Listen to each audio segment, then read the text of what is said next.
Good morning my dear students, class 11 subject biology video number 4 में आपका स्वागत है।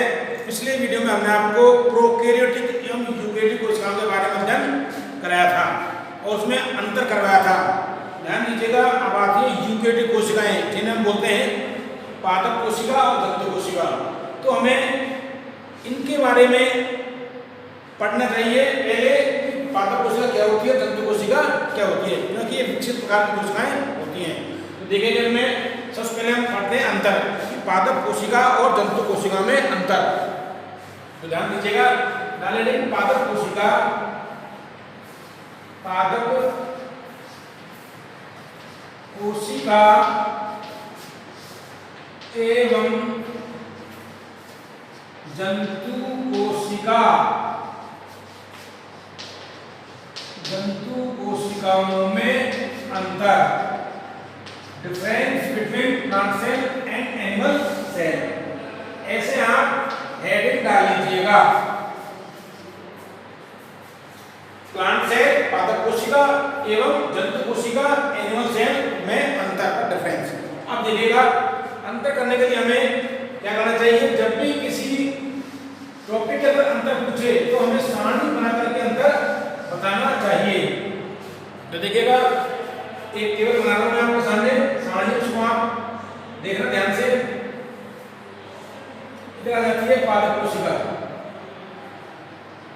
पादप कोशिका इसे बोलते हैं प्लांट सेल, पादप कोशिका।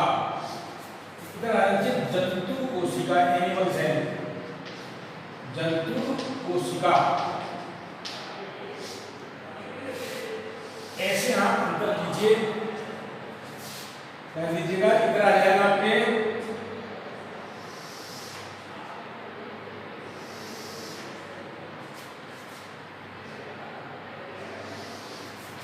स्क्राइब एक टेबल बन जाती है जो आपको पढ़ने में आसानी होती है अंतर करने में।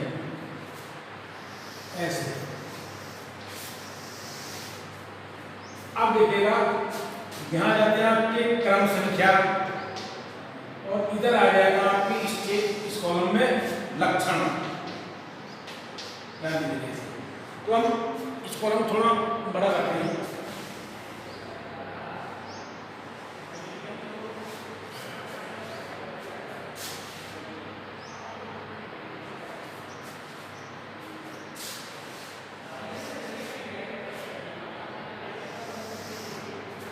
जंतु कोशिका, जंतु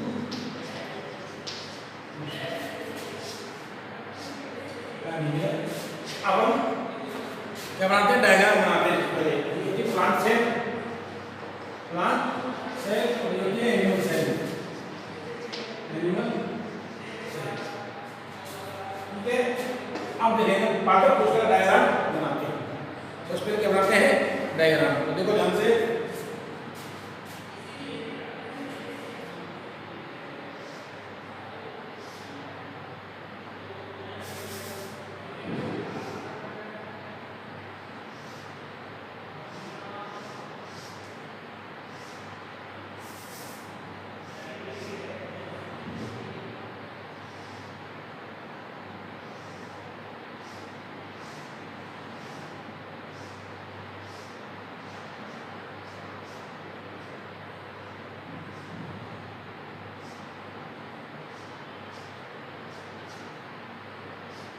कोशिका होती है।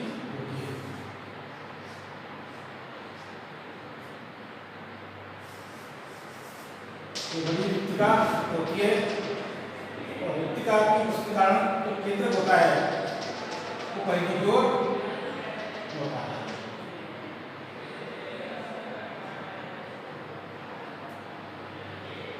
इसके बारे में बताएंगे हम आपको।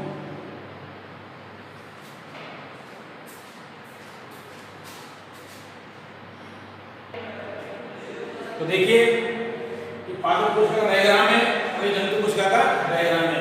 ध्यान दीजिएगा, ये हो गए सबसे लक्षण में आपको दे नामांकित चित्र, नामांकित चित्र। अब देखिए ध्यान से, सबसे पहले देखना देखो आप इसकी जो बाउंड्री वाल होती है काफी मोटी होती है पादप कोशिका की, इसमें कोशिका भित्ति होती है, जबकि जंतु कोशिका में कोशिका भित्ति नहीं पाई जाती है। पहला अंतर। दूसरा अंतर देखो, पादप कोशिका में रिक्तिका बड़ी होती है, काफी बड़ी होती है, जबकि इसमें रिक्तिकाएं नहीं पाई जाती, होती तो छोटी होती हैं, मतलब छोटी होती हैं, रिक्तिकाएं कम मात्रा में पाई जाती होती है। अब तीसरा अंतर देखें, इसमें ध्यान दीजिएगा, जो सूक्ष्मांकुर, जंतु कोशिका में सूक्ष्मांकुर पाए जाते हैं, जबकि पादप कोशिका में सूक्ष्मांकुर नहीं पाए जाते हैं।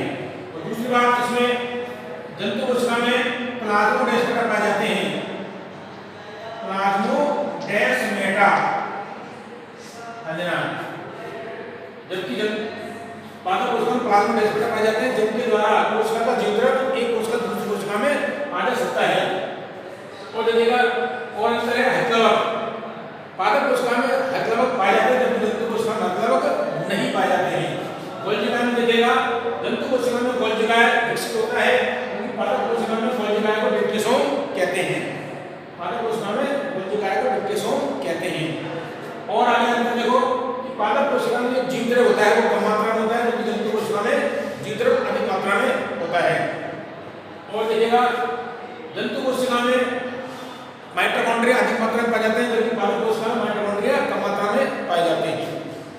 और भी बहुत सारे अंतर से अंदर, तो आपको ये डिफरेंस हो गया इनके बीच में, जंतु कोशिका और पादप कोशिका। मूल अंतर जो है, आप ध्यान दीजिएगा कि पादप कोशिका में कोशिका भित्ति पाई जाती है, जंतु कोशिका में कोशिका भित्ति नहीं पाई जाती है, जबकि पादप कोशिका में रिक्तिका बड़ी होती है, और रिक्तिका बड़ी होने के कारण केंद्रक की जो स्थिति होती है, ध्यान देना, पादप कोशिका में परिधि की ओर होता है, जबकि जंतु कोशिका में केंद्र में होता है। रिक्तिकाएं अनुपस्थित होती है छोटी या सूक्ष्म मात्रा में पाई जाती है। ठीक है, कारण है। अब आप इनको देख लेते हैं एक बार, देखिएगा ध्यान से। सबसे पहले चले कोशिका भित्ति क्या आ रहा है, इसको मैं डाल रहा हूँ, अब आप अंतर कराए जाएंगे। इसमें डायग्राम बहुत जरूरी, डायग्राम आपसे आता है तो आप अंतर आसानी से कर सकते हैं। ये जानना बहुत जरूरी है कि यूकेरियोटिक कोशिकाएं विकसित कोशिकाएं होती हैं, जिनको हमें जानना बहुत आवश्यक होता है। तो कोशिका सजीवों के शरीर की सूचनात्मक, रचनात्मक, क्रियात्मक आधारभूत इकाई होती है। तो सबसे पहले देखिएगा लक्षण में, पहले कोशिका भित्ति, सेल वॉल, कोशिका भित्ति इसे बोलते हैं सेल वॉल,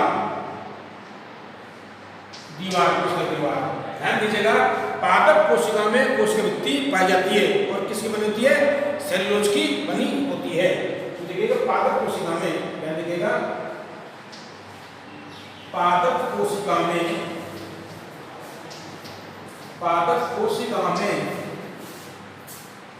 उपस्थित होती है,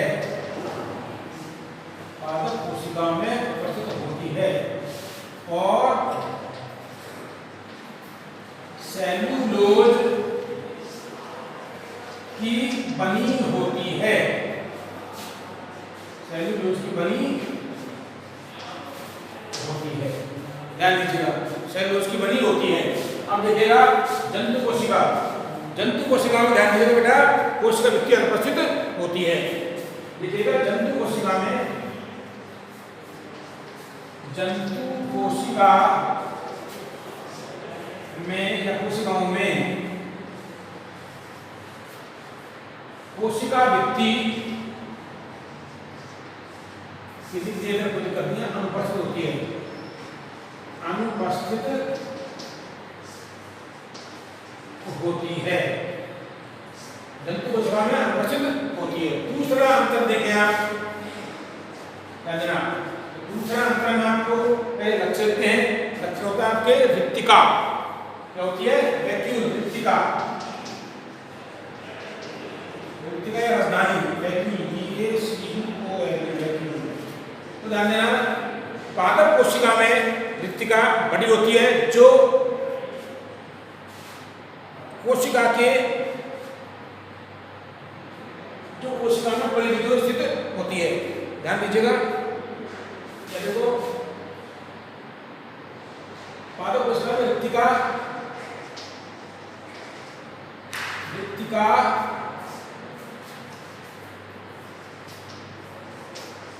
बड़ी होती है, जो कहाँ पाई जाती है? केंद्र में। पादप कोशिका में रिक्तिका बड़ी होती है जो कोशिका के केंद्र में, जो कोशिका के केंद्र या बीच में पाई जाती है, केंद्र में पाई जाती है। जबकि जंतु कोशिका में क्या होता है? ध्यान दीजिएगा, रिक्तिका छोटी तथा अनुपस्थित होती है। रिक्तिका छोटी या कुंड रूप में या अनुपस्थित होती है, या तो छोटी होती है कुंड रूप में होती है, छोटे कुंडिका रूप में, या फिर अनुपस्थित होती है। अब देखिएगा आपको पहले ऊपर कि रिक्तिका बड़ी होती है और कोशिका के केंद्र में पाई जाती है। इस रिक्तिका की उपस्थिति के कारण जो पादप कोशिका में केंद्रक होता है उसकी स्थिति किधर होती है? परिधि की ओर होती है, जबकि जंतु कोशिका में केंद्रक की स्थिति कहाँ होती है? केंद्र में होती है।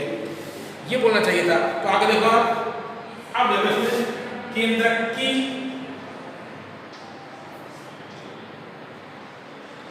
उपस्थिति ध्यान देना, केंद्रक की उपस्थिति। तो देखिएगा पादप कोशिका में केंद्रक परिधि की ओर होता है। देखिएगा इसमें केंद्रक परिधि की ओर उपस्थित होता है, इसमें पादप कोशिका में। जबकि जंतु कोशिका में कहाँ होगा? केंद्रक कोशिका के केंद्र में पाया जाता है। इसमें केंद्रक कोशिका के केंद्र में, मतलब सेंटर में, कोशिका के केंद्र में पाया जाता है, कोशिका के केंद्र में पाया जाता है। देखिएगा चौथा जो अंतर है आपके केंद्र में सूक्ष्मांकुर माइक्रोग्लाई। लक्षण क्या है? सूक्ष्मांकुर माइक्रोग्लाई बोलते हैं इसको, माइक्रोग्लाई।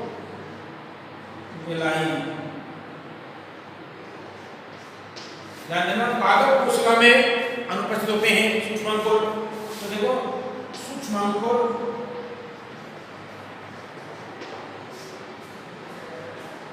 अनुपस्थित होते हैं, जानना, जबकि जंतु कोशिका में उपस्थित होते हैं। जंतु कोशिका में सूक्ष्मांकुर माइक्रोग्लाई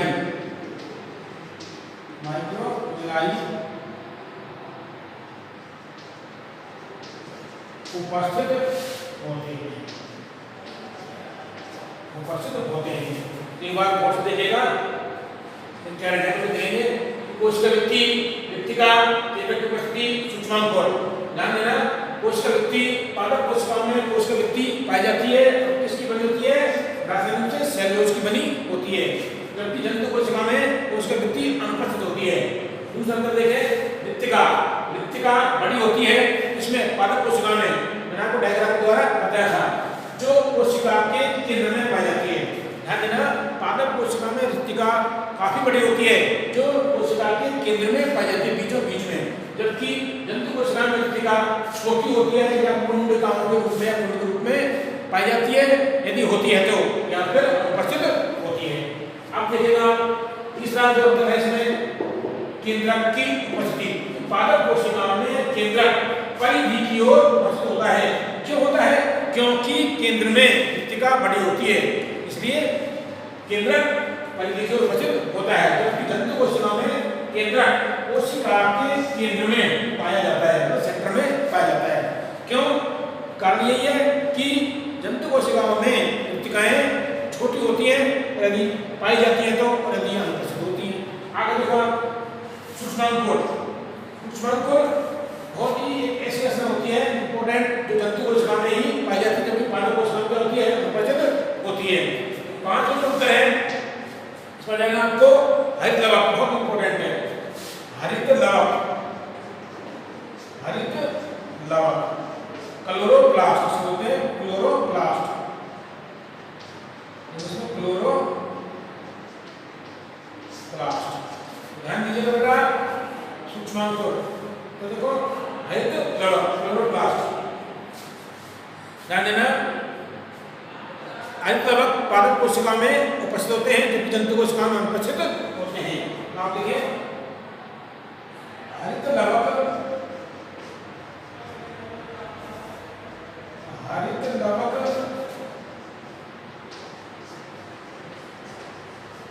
पादप कोशिकाओं या पादप कोशिका में उपस्थित होते हैं, पादप कोशिका में उपस्थित होते हैं। तो क्या होता है? जंतु कोशिका में उपस्थित होते हैं, जंतु कोशिका में अनुपस्थित होते हैं। क्या कार्य है? हरित लवक को पादप कोशिका का किचन ऑफ द सेल कहते हैं, अर्थात कोशिका का रसोई घर। ध्यान दीजिएगा। अब आता है इसमें छठवां अंतर आता है आपके तारककाय। तारककाय, तारककाय सेंट्रोसोम, CENTROSOME, सेंट्रोसोम। ध्यान दीजिएगा कि तारककाय ध्यान देना पादप कोशिका में अनुपस्थित होता है, किंतु कुछ शैवालों में या कवकों में पाए जाते हैं। यह है पादप कोशिका में अनुपस्थित होता है, किंतु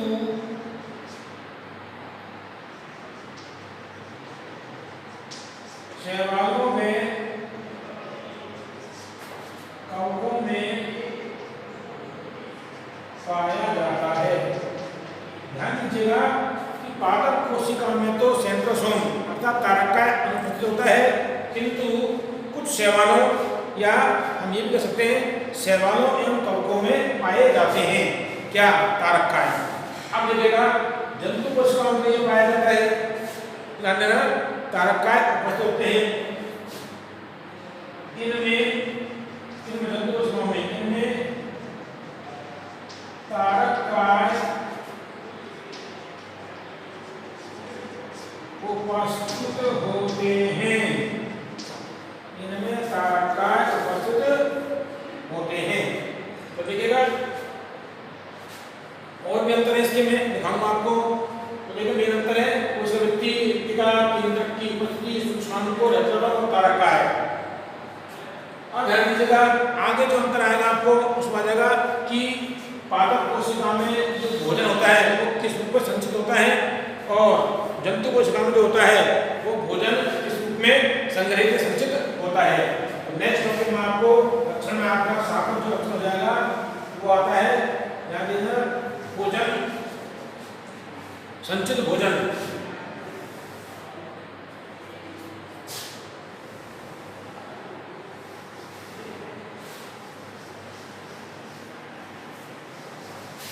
भोजन पादप कोशिका में किस रूप में संचित होता है और जंतु कोशिका में किस रूप में संचित होता है।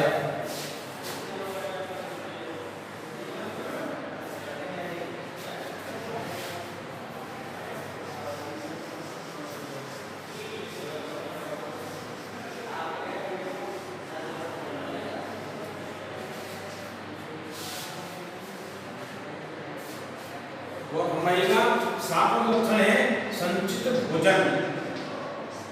संचित भोजन, ध्यान दीजिएगा कि पादप कोशिका में स्टार्च के रूप में भोजन संचित होता है। देखो स्टार्च के रूप में, स्टार्च के रूप में संचित होता है इसमें पादप कोशिका में, जबकि जंतु कोशिका में ग्लाइकोजन के रूप में संचित होता है। जबकि जंतु कोशिका में ग्लाइकोजन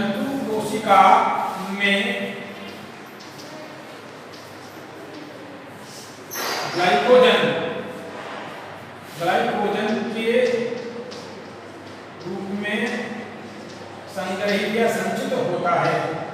ध्यान दीजिएगा पादप कोशिकाओं में भोजन ग्लाइकोजन के रूप में संचित रहता है, जबकि पादप कोशिकाओं में स्टार्च के रूप में भोजन का संग्रहण या संचयन किया जाता है।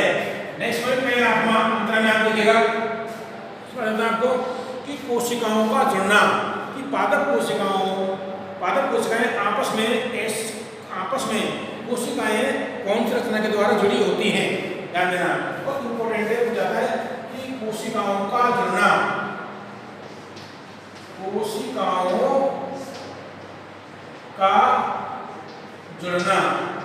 कि पादप कोशिकाएं होती हैं वो आपस में कौन सी रचना के द्वारा जुड़ी होती है। ध्यान दीजिएगा जैसे इसमें आ जाएगा आपको एक रचना होती है प्लाज्मोडेस्माटा, जीवदेव तंतु। प्लाज्मोडेस्माटा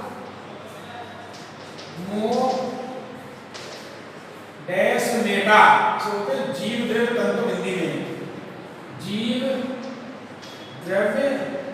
तंतु। बहुत संरचना होती है जिस पर हमारे मकान के ऊपर दो टंकियों को जोड़ा जाता है एक पाइप के द्वारा, उसी प्रकार दो कोशिकाओं के मध्य में एक प्लाज्मोडेस्माटा रचना पाई जाती है। ध्यान दीजिएगा कि प्लाज्मोडेस्माटा या जीवदेव तंतु के द्वारा जुड़ी होती हैं। कौन सी कोशिकाएं? पादप कोशिकाएं के द्वारा जुड़ी होती हैं। ध्यान दीजिएगा पादप कोशिकाएं आपस में प्लाज्मोडेस्माटा या जीवदेव तंतुओं के द्वारा जुड़ी होती हैं, जबकि जंतु कोशिकाओं में क्या पाए जाते हैं? डेस्मोसोम के द्वारा जुड़ी होती है, डेस्मोसोम्स। जबकि जंतु कोशिकाओं में डेस्मोसोम्स रचना होती है के द्वारा, डेस्मोसोम्स के द्वारा जुड़ी होती हैं, डेस्मोसोम्स के द्वारा जुड़ी होती हैं, डेस्मोसोम्स के द्वारा जुड़ी होती हैं। नौवें अंतर में आप देखिएगा आपको आ जाता है कि गोल्जी काय, जो कोशिकांग है गोल्जी काय, गोल्गी बॉडी होते हैं जिसमें गोल्जी काय। देखिएगा कि पादप कोशिकाओं में डिक्टियोसोम कहते हैं, पादप कोशिकाओं में गोल्जी काय को क्या बोलते हैं? डिक्टियोसोम, क्योंकि यह पादप कोशिकाओं में कम विकसित होता है। देखिएगा पादप कोशिका में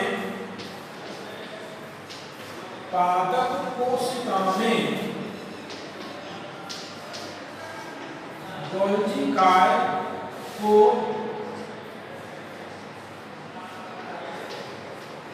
डिक्टियोसोम कहते हैं, क्योंकि यह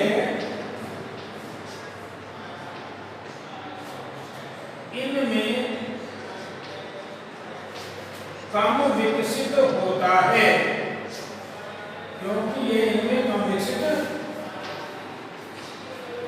होता है, क्योंकि ये इनमें कम विकसित होता है, जबकि जंतु कोशिकाओं में पूर्ण विकसित होता है, इसलिए इसे क्या बोलते हैं? गोल्जी काय या गोल्जीकरण कहते हैं। अगर देखो जबकि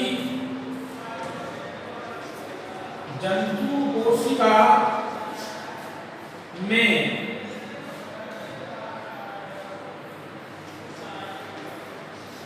गोल्जी काय विकसित होता है, इसलिए इसे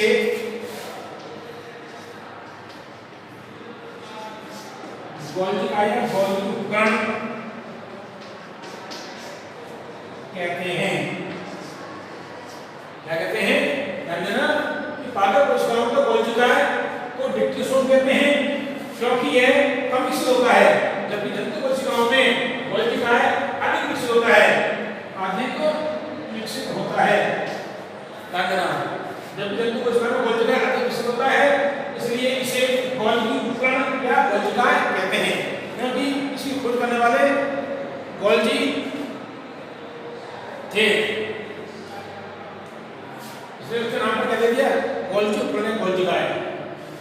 अब देखिएगा, अब आता है आपको 10वां जो अंतर है उसमें लिखो कोशिका द्रव्य। कोशिका द्रव्य, साइटोप्लाज्म। ध्यान दीजिएगा, मैंने आपको बताया था कि पादप कोशिका में कोशिका द्रव्य कम मात्रा में उपस्थित होता है। पादप कोशिका में कोशिका द्रव्य कम मात्रा में उपस्थित होता है, जबकि जंतु कोशिकाओं में कोशिका द्रव्य अधिक मात्रा में पाया जाता है। तो देखिएगा, कम मात्रा में क्यों होता है? क्योंकि मृत्तिका होती है, पादप कोशिका बहुत बड़ी होती है, ध्यान देना, इसलिए कम मात्रा में उपस्थित होता है। तो आप देखिएगा, पादप कोशिका में कोशिका द्रव्य देखो,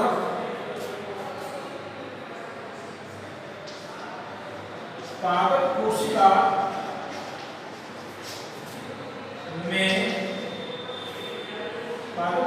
में